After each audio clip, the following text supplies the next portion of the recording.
Khan esteem ڈواں، آپ کو یاد ہوگا بہت سارے ہماری عمر کے یہاں بیٹھے ہیں تو پہلے جو انجن چلتے تھے ٹرین کے اسٹیم پہ چلتے تھے جناب، دھوئیں پہ، اسٹیم دھواں، مائدہ طعام، الکہف غار، نور روشنی یا کرنٹ، ابھی جو آپ کو باہر پر دیکھ رہے ہیں کہ باہر جو رات کو بجلی کڑک رہی تھی، ٹھیک ہے جی، صافات اڑتے ہوئے پرندے، دور پہاڑ، نجم ستارہ، قمر چاند، حدید فولاد، قلم تحریر کا آلہ، الدہر زمانہ، انفطار پہاڑوں وغیرہ کا پھٹنا، البروج آسمان کے حصے، الطارق ستارے وغیرہ، الفجر صبح، البلد شہر، الشمس سورج، اللیل رات، الضحیٰ طلوع آفتاب کا وقت، التین زنجیر انجیر، زلزال کانپنا زلزلہ آنا، العصر زمانہ، الفیل ہاتھی،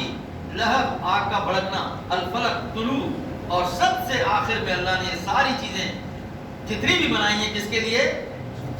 من الجنت والناس، ناس آ رہا ہے آخری میں، دیکھیں آپ قرآن شروع اللہ سے ہوتا ہے الحمدللہ رب العالمین، اور ختم اختتام کس پہ ہوتا ہے؟ جس کو یہ شکر ادا کرنا ہے انسان نے، ٹھیک ہے جی، آگے چلتے ہیں۔ گویا کائنات کا ہر منظر عجائبات اور علم کا خزانہ اپنے پہلو میں دبائے ہوئے ہے، ہر پتا ہر ذرہ اپنی حیات اور صلاحیت کی حیرت انگیز داستان ہمیں سنا رہا ہے، نہیں سن رہے تو ہم بہرے لوگ ہیں، اور افسوس ہم مسلمان حامل قرآن ان آیات اور ان کے مطلب سے بری طرح غافل ہیں۔ آج مغرب اور یہود و نصارہ لوہے تانبے بارود زمین اور سمندروں کے خزانوں سے فائدہ اٹھا کر علم اور ہنر کے آسمان پر آفتاب بنے ہوئے ہیں، سورج کی طرح چمک رہے ہیں، وہ لوگ ہواؤں میں اڑ رہے ہیں اور دریاؤں میں تیر رہے ہیں، بڑے بڑے ان کے ایک ایک 3,000 10,000 کنٹینر لے کے ان کے بجرے دوڑ رہے ہیں، منافع ہے نا بزنس میں، کتنا کما رہے ہیں وہ، ساری دنیا کا سامان گھر سے گھر پہنچا رہے ہیں جہازوں کے اوپر، اور پھر زمین کی دور ترین خبروں کو لمحوں میں سن رہے ہیں۔ یہ واٹس ایپ آپ ہم کتنے فخر سے بات کرتے ہیں، یہ فیس بک استعمال کر رہے ہیں، ایکس استعمال کر رہے ہیں، انسٹاگرام استعمال کر رہے ہیں، یہ کس نے بنایا ہے؟ میں نے، آپ نے، کسی مسلمان سائنسدان نے، کسی مسلمان عالم نے؟ کیوں نہیں ہم لوگ سوچتے اپنی کمزوریوں پر، اور پھر استعمال ہم کر رہے ہیں بڑے فخر سے، اس پہ بھی سوچتے نہیں ہیں کہ انہوں نے کیسے بنایا، چلو ان کو دیکھ لیتے ہیں۔ دور ترین خبروں کو لمحوں میں سن رہے ہیں، ریلیں دوڑا رہے ہیں، آنے والے زلزلوں اور طوفانوں کی خبریں دے رہے ہیں۔ آج دیکھیں انٹرنیٹ پہ 1 گھنٹے کے بعد بارش ہوگی، 4 گھنٹوں کے بعد، کس نے یہ سسٹم بنائے موسم موسمیات کے؟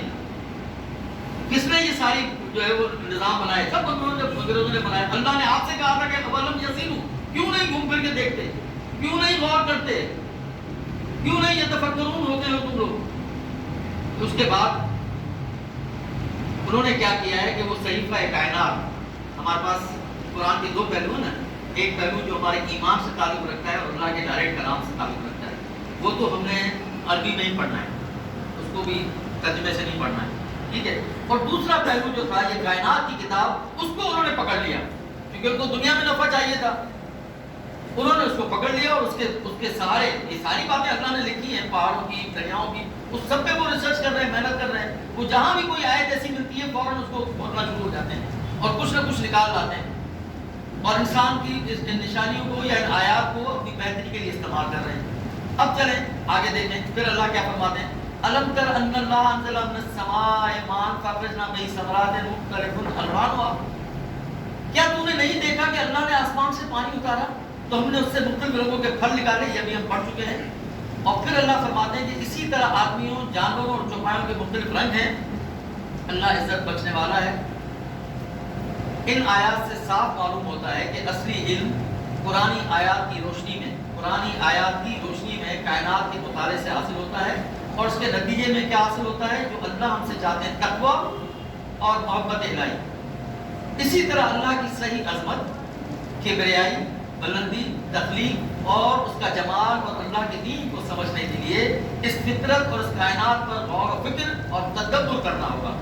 اگر کسی کتاب کو، یہ ذرا نوٹ کیجیے گا، یہ اہم بات ہے، اگر کسی کتاب کو بغیر پڑھے اور سمجھے، چائنیز کی کتاب اٹھا لیں، چائنیز میں لکھی ہوئی، اس کو آپ دیکھیں اور اس کو سارے صفحے الٹ لیں، 200 صفحوں کی سارے صفحے الٹ لیں، اور کہیں کہ بڑی اچھی کتاب ہے ماشاءاللہ، کیا زبردست کتاب، بہت اچھی لکھی ہے اس نے، تو کیا یہ تعریف کا حق ادا ہوا؟ ایسے ہی قرآن کو اگر عربی میں پڑھتے رہے اور آپ نے اس کی باقی باتوں پہ غور نہیں کیا تو حق ادا ہوا؟ اسی طریقے سے اللہ کی حمد و ثنا تدبر کے بغیر ممکن نہیں ہے۔ اللہ نے انسان کو اپنا شکر ادا کرنے کی ہدایات اس لیے کی ہے کہ وہ اس کائنات کا حقیقی مالک ہے اور بنا کر چلانے والا ہے۔ لیکن اللہ تعالیٰ بھی آپ سے دلیل سے ہی بات کر رہے ہیں، حالانکہ ان کو ضرورت نہیں ہے۔ الحمدللہ ہے، الحمد کا مطلب سچی تعریف، صرف اور صرف کس کے لیے؟ اللہ فرماتے ہیں میرے لیے۔ کیوں میرے لیے؟ اللہ فرماتے ہیں تم سوال کر سکتے ہو، اس لیے کہ میں رب العالمین ہوں۔ یہ چھوٹی سی زمین، انشاءاللہ اگر اللہ نے کبھی موقع دیا تو میں اس کے متعلق بھی ایک آیت ہے، اس کے اوپر ایک پورا درس ہے۔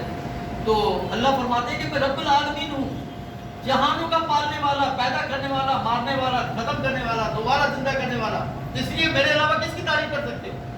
چلو پہاڑ، کوئی ایک جو پہاڑوں پہ جیولوجسٹ ہوتے ہیں، جیوگرافی پہاڑوں کے علم پہ، کوئی ایک کہہ دے کہ ایک پہاڑ میں نے بنایا، کوئی ایک واٹرولوجسٹ کہہ دے کہ سمندر میں نمک کی ایک بالٹی کرنا میں نے بھی ڈالی تھی گوری، مجھے بتائیں کوئی ایک کہہ دے کہ میں نے بادل کو گاڑے تھے ٹنڈولا میں حیدرآباد میں آیا کیونکہ گرمی بہت زیادہ تھی، میں نے تمہارے لیے بڑا کام کیا، کچھ بھی تو نہیں۔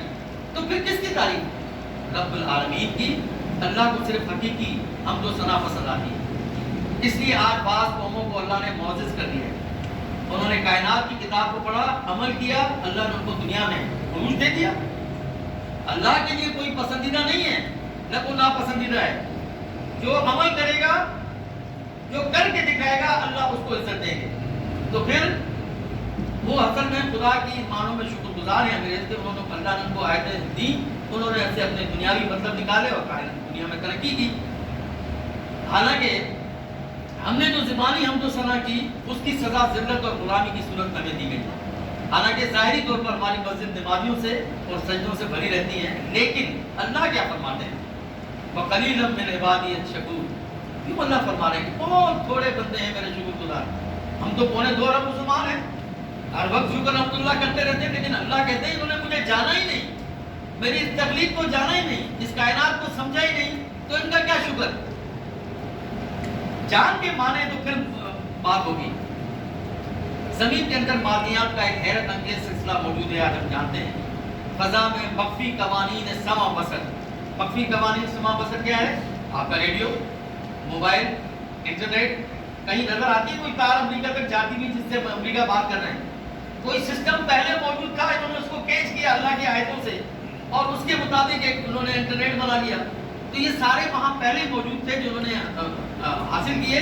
آج بجلی اور اس کے کرشموں، اسٹیم، باپ اور اس کے عجائبات، پیٹرول اور اس کے کمالات سے پوری دنیا اس کا فائدہ اٹھا رہی ہے۔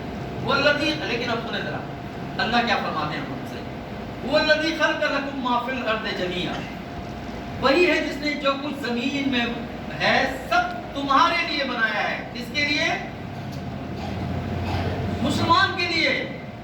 اور مسلمان نے بانٹنا ہے دوسروں کو، احسان کرنا ہے ان کے اوپر تاکہ انہیں قدر ہو ان کی، لیکن ہم نے تو ایسا کچھ نہیں کیا۔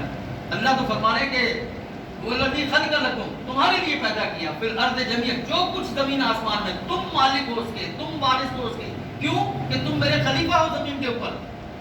خلیفے کو تو ساری جو ہے وہ پراپرٹی کا، ساری جائیداد کا، ساری دولت کا، سارے خزانوں کا مالک بنایا جاتا ہے نا، تاکہ وہ مالک کے مال کی حفاظت کرے اور اس کی امانت تقسیم کرے۔ یہ تو آپ کو دیا گیا تھا، لیکن ہم نے کیا کیا اس کے ساتھ؟ اس آیت سے معلوم ہوتا ہے کہ یہ قرآن کے ماننے والوں کے لیے کہی گئی ہے۔ قدرت سے ہمیں آنکھیں، دل، کان، دماغ عطا ہوئے ہیں، لیکن ہم نے ان کا صحیح استعمال نہیں کیا اور آج اس جرم کی سزا بھگت رہے ہیں کہ ہم دنیا میں سب سے نچلے درجے پہ ہیں۔ وَكَذَلِكَ جَعَلْنَاكُمْ أُمَّةً وَسْطًا لِتَكُونُوا شُهَدَاءَ عَلَى النَّاسِ، اور اسی طرح ہم نے تمہیں بہترین امت بنایا